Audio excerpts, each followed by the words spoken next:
Good morning everyone. तो ज़्यादा समय ख़राब ना करते हुए हम चलते हैं अपने सेशन की तरफ। तो पिछले सेशन में हमने आपको ऑलरेडी बताया था कि देखिए म्यूचुअल फंड्स में पैसे कैसे इन्वेस्ट करने हैं और क्या क्या फ़ायदे हैं उसके। आप सभी जानते हैं कि सेविंग्स अकाउंट में हम जो पैसा रखते हैं उसके क्या फ़ायदे होते हैं और कितने समय में हमें क्या मिलता है। तो उसका तो बात करना ही बेकार है। तो अब हम बात करेंगे म्यूचुअल फंड्स के बारे में। काफ़ी सारी चीज़ें हैं आगे, स्टॉक मार्केट्स एंड ट्रेडिंग वगैरह, लेकिन उन सब चीज़ों के बारे में बाद में डिस्कस करेंगे। जो शुरुआत करते हैं म्यूचुअल फंड से, क्योंकि जहाँ लोग थोड़ा थोड़ा पैसा अपना बचा करके उसको सेव करके रखना चाहते हैं, तो अब सेव करने के साथ साथ हमें उस पर अगर कुछ इंटरेस्ट मिल रहा है, वो हमारी फ्यूचर प्लानिंग्स हैं, हमारे फ्यूचर में काम आएगा, तो उसमें बुराई क्या है।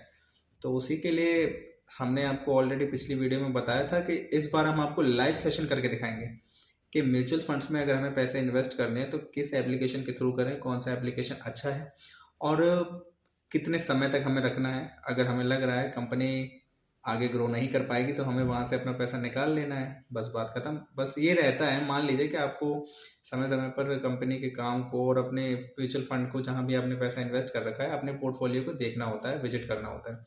तो आज हम आपको लाइव सेशन में करके बताएंगे कि पैसा इन्वेस्ट करना है म्यूचुअल फंड्स में, लेकिन कैसे करें, कौन से एप्लीकेशन से करें। तो चलिए चलते हैं।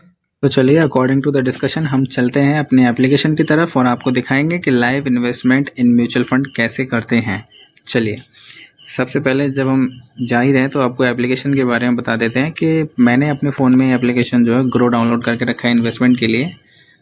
देखिए अभी जो इंटरफेस आप देख रहे हैं ये ऑलरेडी रजिस्टर्ड अकाउंट है, इस पर डीमैट अकाउंट पहले से बना हुआ है। जब आप कभी भी इन्वेस्टमेंट के लिए कोई भी इन्वेस्टिंग एप्लीकेशन जब आप डाउनलोड करेंगे, जैसे कि कई सारे होते हैं, ज़ीरोधा है, एंजल वन है, ग्रो है और भी हैं।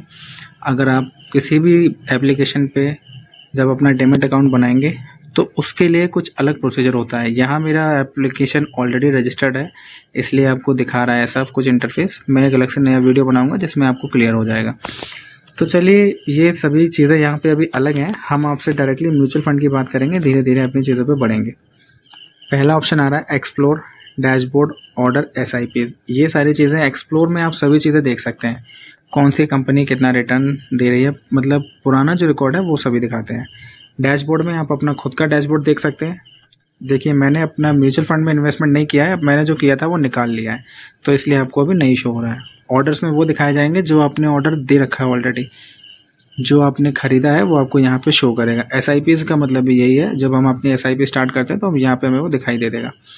तो एक्सप्लोर में देखिए कुछ चीज़ें हैं, मैं आपको एक एसआईपी की फॉर्म दिखा देता हूँ। आप हमें इन्वेस्ट कैसे करना है हम ये बता देता है। तो हम सबसे पहले स्टार्ट करेंगे एसआईपी विद 500।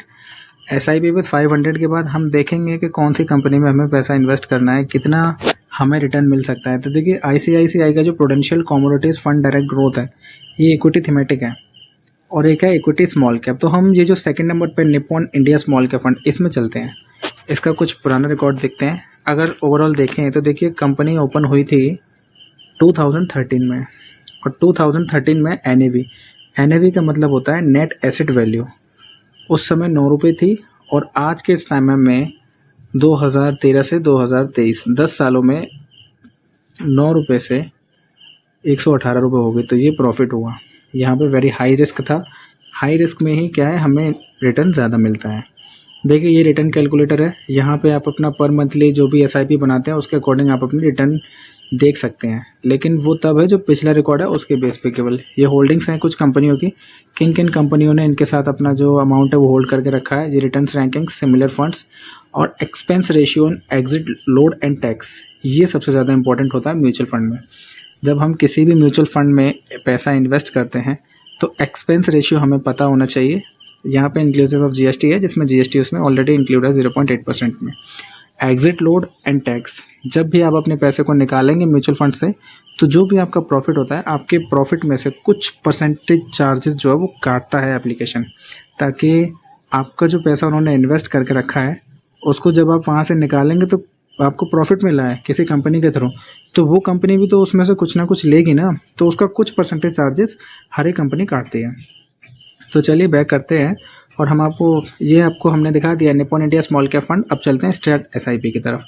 अब हमें एसआईपी स्टार्ट करनी है। हमने क्या करेंगे कि हमने 500 डाल के और स्टार्ट एसआईपी कर दिया।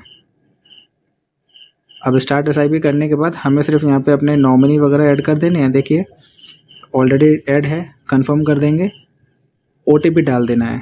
अभी क्या है, मैं इन्वेस्ट नहीं करूँगा क्योंकि ऑलरेडी मैं निकल के आ चुका हूँ वहाँ से। अभी हम बैक कंफर्म कर देते हैं एक बार। कंफर्म करके देखिए अब हमें सिर्फ यहाँ से पेमेंट करनी है बस। 500 सब कुछ हो गया, यहाँ से पेमेंट कर देंगे, SIP स्टार्ट हो जाएगी। और यहाँ पे कुछ ऑप्शंस ऐसे भी होते हैं कि आपको ऑटो डेबिट रखना है या मैन्युअली रखना है। ऑटो डेबिट का मतलब होता है कि आपके अकाउंट से ऑटोमेटिक मंथली पेमेंट जो है वो कट जाया करेगी, जो डेटा फिक्स करेंगे, जिसे ऑटो मैंडेट भी बोलते हैं। और सेकंड होता है मैनुअली, कि आप खुद से ही अपने आप पैसा भर सकते हैं, जमा कर सकते हैं, क्योंकि SIP का मतलब ही यही होता है। तो म्यूचुअल फंड में कैसे इन्वेस्ट करना है ये आप जान चुके हैं अच्छे से, मैंने आपको क्लियरली बता दिया है।